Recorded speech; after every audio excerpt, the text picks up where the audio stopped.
সাংবাদিক বন্ধুসকল, আজি বাপতি খাহুন বহাগ বিহু গৰু বিহুৰ এই পবিত্ৰ মুহূৰ্তত মই অসমবাসী ৰাইজলৈ বহাগ বিহুৰ শুভেচ্ছা যাচিছোঁ। বহাগ আমাৰ জাতিৰ আয়ুস ৰেখা।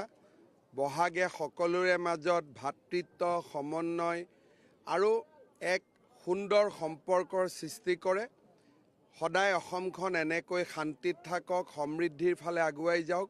প্ৰতিগৰাকীৰ পৰিয়াললৈ সুখ, শান্তি আৰু সমৃদ্ধি আহক, তাকে কামনা কৰিছোঁ। হয়,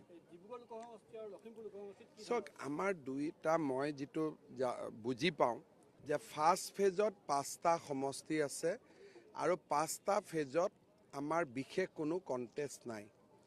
এই ইলেকশ্যনত কণ্টেষ্ট নগাঁও, কৰিমগঞ্জ আৰু ধুবুৰীত আছে। বাকী সমষ্টিকেইটাত কণ্টেষ্ট নাই। বিজেপিয়ে ভাল ভোটত বিজয়ী হ'ব। চাওক, তাত ৰাজনীতি হ'বলগীয়া একো কথা নাই। নামাজ পঢ়াত বা নামাজত যাওক, সেইটো ব্যক্তিগত বিষয়, তাত আমি একো নামাতোঁ। কিন্তু সেই একেজন ব্যক্তিয়ে যেতিয়া গৌৰৱ গগৈয়ে নামাজ পঢ়িলে আমাৰ আপত্তি নাই। কিন্তু ৰাম মন্দিৰ যেতিয়া প্ৰাণ প্ৰতিষ্ঠা হৈছিল, সেই সময়ত তেওঁ নগাঁৱত ধৰ্ণা দি আছিল। ভূপেন বৰাই কৃষ্ণক লাভ জেহাদী বুলি কয়। গতিকে মোৰ কথা এইটোৱে যে আপুনি মুছলমানক ভাল পাওক, আমাৰ আপত্তি কৰিবলগীয়া নাই, কিন্তু হিন্দুক অৱহেলা নকৰিব।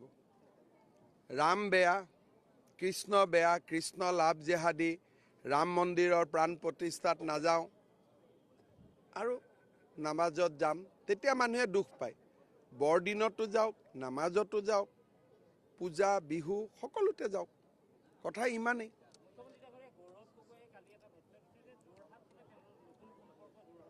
চাওক, যোৰহাটৰ লগত তেওঁৰ কোনো সম্পৰ্কই নাই। তেওঁৰ কলিয়াবৰ নগাঁৱতে ইলেকশ্যন উঠিছিলে আৰু ইলেকশ্যনৰ পিছতো তেওঁ যোৰহাটৰ লগত কোনো সম্পৰ্কই নাথাকে। তেওঁৰ আপোনালোকে লক্ষ্য কৰিব যে সংসদ হিচাপে তেওঁ ইচ্ছা কৰিলে, তেওঁতো অৰিজিনেল ঘৰ যোৰহাটত, তৰুণ গগৈ ডাঙৰীয়াৰো ঘৰ আছিল যোৰহাটত। যোৰহাটৰ বহুত সমস্যা সংসদত তেওঁ যোৱা 10 বছৰ ক'ব পাৰিলেহেঁতেন। আজি মই গুৱাহাটীত বিধায়ক, মইতো ডিব্ৰুগড়ৰ কথা কোৱাত মোৰ আপত্তি নাই। তেওঁতো এষাৰ কথাও কোৱা নাই। কাজিৰঙাত গড় হত্যা যেতিয়া হয়, তেওঁ সদায় ৰকিবুল হুছেইনকে সমৰ্থন কৰে। কেতিয়াবা গৌৰৱ গগৈয়ে কাজিৰঙাৰ গড় হত্যাৰ কাৰণে ৰকিবুল হুছেইনৰ বিৰুদ্ধে কথা কোৱা আপোনালোকে শুনিছিল নেকি? তাততো কেতিয়াও শুনা নাই।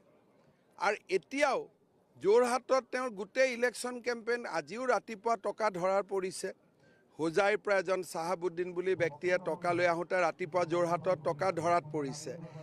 এতিয়াও যোৰহাট, কলিয়াবৰ, নগাঁৱৰ যোৰহাটৰ ইলেকশ্যনত কলিয়াবৰ, নগাঁৱৰ ব্যক্তিসকলে আহি ঘূৰা পকা কৰি আছে। গতিকে এই কথাটো, আৰু যিবিলাক মানুহ আহিছে লিষ্টখন মই জানো, এইবিলাক কৈ লাভ নাই আৰু সেইকাৰণে মই ইমান ভিতৰত যাব খোজা নাই। বহুত বৃদ্ধি পোৱা নাই, সদায় যিমান পায় সিমানেই পাইছে। অসমতো জনসংখ্যা কমিছেহে। গতিকে সদায় যিটো এটা ৰেচিঅ'ত 18 বছৰৰ পৰা 22 বছৰৰ ভিতৰত আহে, তেওঁলোকে ভোট দিব আৰু ফূৰ্তিত ভোট দিব, মোদীক দিব, মামাক দিব।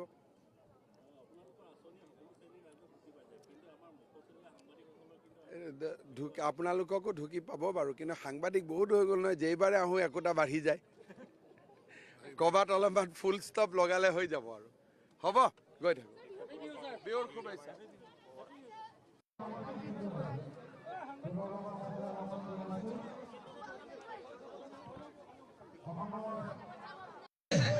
মেকআপ কৰি আহিছে, মেকআপৰ গীত কৰিছে।